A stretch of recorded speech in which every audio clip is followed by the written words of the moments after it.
পুড়ে গেলে ক্ষতস্থানে বরফ ব্যবহার, অজান্তে ক্ষতি হচ্ছে না তো? অসাবধানতায় হঠাৎ শরীরে কোনো অংশ আগুনে পুড়ে যেতে পারে কিংবা ছ্যাঁকা লাগতে পারে। এমন পরিস্থিতিতে কি করবেন অনেক ক্ষেত্রে অনেকে ভেবে উঠতে পারেন না। বেশিরভাগ ক্ষেত্রে পুড়ে যাওয়া ক্ষতস্থানে ফোসকা যেন না হয় সেজন্য বরফ ঘষা হয়, এরপর ক্ষতস্থানে মলম লাগানো হয়। কিন্তু পুড়ে যাওয়া স্থানে ত্বকে বরফ লাগালে কি উপকার মেলে, নাকি আরো ক্ষতি হতে পারে? পুড়ে যাওয়া ক্ষতের প্রকারভেদ, আগুনে পোড়া মাত্রা এবং তীব্রতা অনুযায়ী চিকিৎসা বিজ্ঞানে বার্নকে 3টি শ্রেণীতে ভাগ করা হয়েছে। ফার্স্ট ডিগ্রি, যখন ত্বকের কেবল বাইরের অংশ এপিডার্মিস পুড়ে যায় তখন একে ফার্স্ট ডিগ্রি বলা হয়। এই যেমন সূর্যালোক থেকে ট্যান।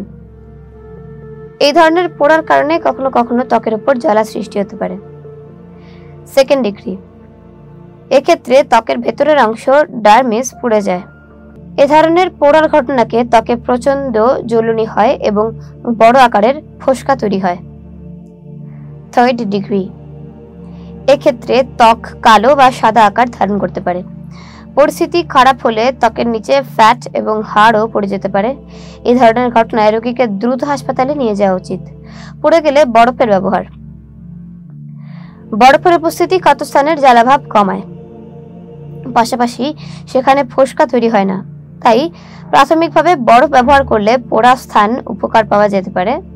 কিন্তু চিকিৎসকদের একাংশের মতে অত্যাধিক বরফের ব্যবহার অনেক সময় পোড়া অংশের আরো ক্ষতি করে। বরফের ব্যবহারে পোড়া জায়গায় ফ্রস্ট ইনজুরিও হতে পারে, সেক্ষেত্রে ক্ষতস্থান সেরে উঠতে সময় লাগে। আবার অনেক সময় বরফের ব্যবহার কোনো কোনো সেকেন্ড ডিগ্রি ক্ষত থার্ড ডিগ্রিতে রূপান্তরিত হতে পারে। পুড়ে গেলে মাখন বা টুথপেস্ট ব্যবহার করা কি উপকারী? অনেক সময় পুড়ে যাওয়ার পর ঘরোয়া টোটকা হিসেবে ক্ষতস্থানে মাখন লাগাতে বলা হয়। কেউ কেউ আবার ক্ষতস্থানে টুথপেস্ট লাগান, কিন্তু চিকিৎসকদের মতে এভাবে ক্ষতস্থানে বাড়তি সংক্রমণ হতে পারে।